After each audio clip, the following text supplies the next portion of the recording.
Welcome to Necronation Japan. My name is Jeremy, and today we're going to talk about the Roth Dividend investment account that I have.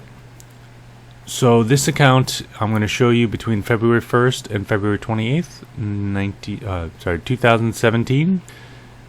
And this particular month, I just started out, so this is the first month I'm actually bought shares, so I don't have any dividend payments, and this is the current value of the account. $15,019.30. It went up $19 because of share appreciation, not the dividend, which I would like to get it. But getting right into this. So first, I have the 15,000 here. I bought some common shares of Johnson & Johnson stock, great dividend paying company. I bought 10 shares at a unit price of 120. So I bought these 10 shares here. And I also bought, or I put in the orders, and they didn't actually clear. I put in the orders on 227, and they didn't actually fulfill to 302. So, what do we have here? We have AT&T. I bought 23 shares of AT&T at a final price of $42. I bought some Coca-Cola shares, 23 shares of that as well, for $41.71. And good old McDonald's, gotta love that, 7 shares at $127. Now all of these I kept particularly under 1,000, except for the Johnson & Johnson. I put a little bit more into that. When I start buying a particular stock, I put 1,000 in, work those shares, look at them, wait a couple months, look at it, say, oh, okay, it's finally going in, so alright, I will invest more shares as it goes down. If I like the way it's performing, I'll invest more shares as well. So right now we have about 1,000 of each, a little under 1,000 for each one of these shares. And the McDonald's Corporation, like I said, 127. Microsoft, 15 shares at 64.4. Great buy there. It went up tremendously right until right now. Like a 3M Corporation, not too shabby, at 5 shares at 187.5 each. So in total, I spent from these 5 here, 4,761, and then I have right here, minus 1,203. This is what I want to track instead of getting dividend payments, which I do get, I get those dividend payments automatically translated into fractional shares of stock. So what I want to look at is not actually the dividend payment. I do want to look at that as well, I suppose, but I want to keep track of specifically what these shares and how many shares I have of each company. So right now, AT&T, 23 shares, Coca-Cola, 23 shares, Johnson & Johnson, 10 shares, McDonald's, 7, Microsoft, 15, 3M, 5. And then each month is what I'm going to show you. I'm going to show you every week the next month in my portfolio. So we're going to go through this pretty quick. And we got right now, these are all the basics, so we have no dividends paying us as of yet. But next month we will. So 6 companies here. Right now, I want to take a look at AT&T. I figure we'll break down each one of these companies every month and decide for yourself whether these are good dividend buy or not. Most of these I'm very impressed with. There's a few that are kind of lackluster, and I'm not sure if I'm going to stay in them or not, but they're still giving me a good dividend payout every quarter. So I'm tempted just to stay in there to really get a diversification, because I have about 2 stocks in every basic sector of the market. I have at least 2, so it really gives me good diversification coverage. Right now, this is the first 6 I bought. I get more and more every so often, and definitely with the dividend payments, I then get more of those shares. But alright, moving on, we're going to look and analyze AT&T. So right now, where they have this more than 140 billion the company is worth. We have the CEO, this Randall Stefan I think his name is. All right, record cash for operations. We have the 16, 17, 18. So it went a little bit down in 2017, but it bounced back up quite a bit in 2018 to 43.6 billion, which is, that's a pretty good chunk, huh? All right. We have the dividend paid right here.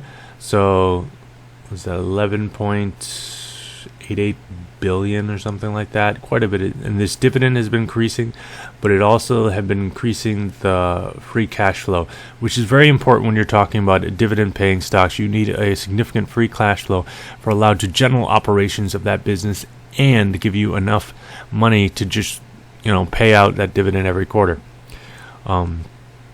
So we have here strong adjusted earnings per share growth. So in 2016, we have $2.84 per share.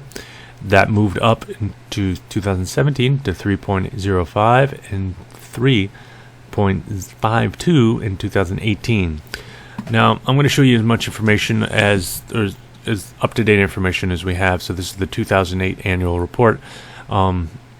And I'm just going to show you the annual reports for each company to give you a general idea of what this particular business is. And I'm going through the general, the balance sheet and cash flow and profit and loss statements is what I really want to focus on.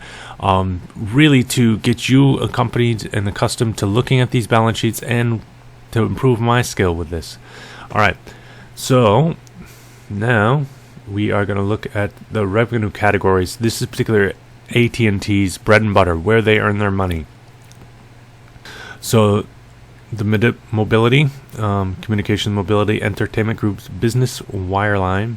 So these mobile entertainment business lines, Warner Media, so WB, all those, I think Time Warner, and they own a few different companies there and brands.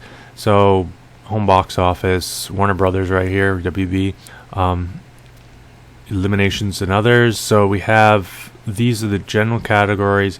They have Latin America, they're starting to move into there, in the Mexico area. We have for wireless, we have this, these are each in millions, so 56,000 million or however, a lot. So we have this 20. So where is the most money coming from? It's definitely here. The wireless, mostly very dominant in the States, is AT&T's network. So it's a really popular wireless company, and just total overall revenues for operations about 170,756, and that's, I believe, in millions. It's definitely in millions. So the overall revenue is 170,756 million. So very considerable there. All right, so what we really want to look at is our balance sheets. So you want to look at your assets versus your liabilities, right? So we have our assets, current assets, cash and cash equivalents, very, very important. Now, what we see here, there's the particular cash dropped between 2017 and 2018. That could be an issue, but maybe it's due to a lot of the accounts receivable came in and didn't come in yet here. Or they came in here, they didn't come in yet here. It could be a lot of different variables for that, but it's something to keep an eye on, because obviously if you have less cash, then you have less money to do it, and you may have to take out debt, which AT&T definitely has a considerable amount of debt, just for the whole fact that it runs towers and all kinds of things all over America, lines, and a lot of that kind of stuff.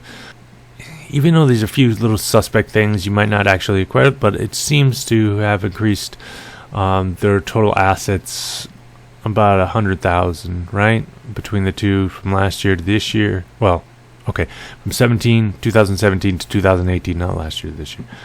So now let's look at that debt. We have 2017, we have 38,000, and now we have 10,000 here. So we're looking at total current liabilities. It looks like a little bit less from last year. Total long-term debt has gone up by 40,000. So total for credit and other non-credit liabilities. So the debts on that have gone up a little bit, which is not always good, but it definitely can be covered by the revenue. There's a difference of 10,000 here. There's a difference of 100,000 here up in your assets. So it should be able to covered. These debts should be able to covered by the increase in revenue in the particular company, but it is definitely something to keep an eye on. So a little increase in the debt, but a large increase in the assets, which is what we like to see. All right, let's move on. Starting with cash flow. This one I really need to work on more and really understand, and I'll go through the cash flow in each particular company. Now, I understand the basics of it, and particularly when I bought these stocks, I understand some, and I went through a lot of this, and I said, okay, that doesn't look too bad based on the debt they have versus the amount of cash they have, so it should be okay in the foreseeable future. But I always want to check on them at least every year to check the statements and say, okay, do they increasing, decreasing, and really just to check and make sure that dividend, if the payout ratio is okay and the dividend is slowly increasing, usually the company's in good health. But let's see what we have here. So net income, well, that's not too great. That's 2016. We have 13,000, almost 30,000, 2017, and back to 20,000. So it's kind of up and down, huh? So net income, not always good, but we'll have to see after total adjustments. So it's definitely, it looks like they had net income increase here, but then they paid down a lot of debt or did a lot of all kinds of fun asset allocation or something like that. So the total adjustments afterwards, the net profit in cash. So particularly the cash is either remains almost stable or went up a little bit, as in 2018. So, well, the number's not too great. It's not a great balance sheet, a cash flow statement, I suppose. It's not too bad. There's definitely worse companies out there, and AT&T has always been a pretty good company for that. People are always going to want, for the foreseeable future, they're going to want their phones and any mobile devices connected to the internet, and that's why the particular mobile business is going up so much. So we got investing activity, net cash amount used investing activity. So here, we invested more. Capital expenditures, purchase of property and equipment, a decent amount there. So it looks like about 20,000 every year. That's pretty stable. This has jumped up quite a bit. So they kind of spent a lot this particular year based on acquisitions. So they must have themselves a large acquisition in 2017 and went to positive. Then they paid back a lot in 2018, and as a result, the cash and cash equivalents restricted. So small amount, and they paid back less in 2017. So they had a large amount of cash in the end, and they looks like they heavily lean into their acquisitions and debts, so they have back down to that same level of cash this 2018. So overall, not too bad. I could definitely use some more cash in the balance sheet, but it's got a strong contender, and I'm still kind of happy with the particular company itself. All right, so we're going to look at the contributing obligations they got going, and comments, all that kind of stuff. So long-term debt obligations, for less than a year, 1 to 2 years, 1 to 3 years, 3 to 5, and more than 5 years out. So total debts, this 174,000. So the total contractual obligations are pretty big here. So less than, but when you're looking at these, less than a year, that's tiny amount, tiny amount, tiny amount. Most of them are more than 5 years out, which is not too bad especially when you're talking about AT&T in this particular type of company, which just has them. They build in the infrastructure, and it costs them a lot of debt, but then they just kind of sit on that debt and pay it off slowly over time. But they need to update their machines every once in a while and do that kind of thing. All right, so let's take a look at what they're doing now. So, all right. Here we are in my particular portfolio of all of my companies. I currently have Now you just saw the first 6 that I bought in in 2017, but today we're just taking a look at AT&T. On September 17th, 2019, we have a share price of $37.31. So it's sitting close to the 52-week high. It's not bad. It's decent. It's dividend yield 5.3. So what we're going to do is we're looking at the summary. We see that. Why don't we look at the max? So it's kind of been all over the place, but it's always been relatively stable. So it went up a little bit to 51, but nothing compared. It's always been pretty good. So you're not going to look at gigantic growth in the price for this particular stock, but what I really look into is really for dividends. So right here is all where I'm going to make my money, right? So the particular dividend yield of 5.38%, annual payout forward $2.04, payout ratio 57. Now that's kind of high, but again, it's a telecom company which uses a lot of debt in order to build out their infrastructure and do that kind of thing. So I think it's okay. So the 5-year growth rate on the dividend is 2.13%, and they've done dividend growth for the past 35 years. I think that's pretty good, huh? So let's check out dividend yield. So we have annual, again, 204. Last closing price there. We have a dividend yield of 5.38%.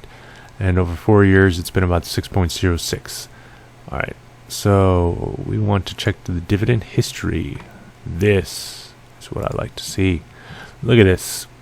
You see here from when it started in 95 all the way to the current 2019. You see this nice steady slope of increasing dividend payouts year after year after year. And some of them actually even faster than that. But beautiful, nice straight line up. Now this will give you the real great returns on your dividends. So we'll check the safety of it. So the payout ratio again is 57. The cash dividend payout ratio 50%. Not too bad. So our net long-term debt total assets 23%. Next long with EBITDA 268.26%. A little bit of issue, but everything else looks great in AT&T, so I can't fault it there. All right. With that being said, this has been Jeremy with Neko Nation Japan. I hope to show you this particularly every week. I'm going to show you in next month what I did and see how fast this thing grows. With that, thank you very much and sayonara.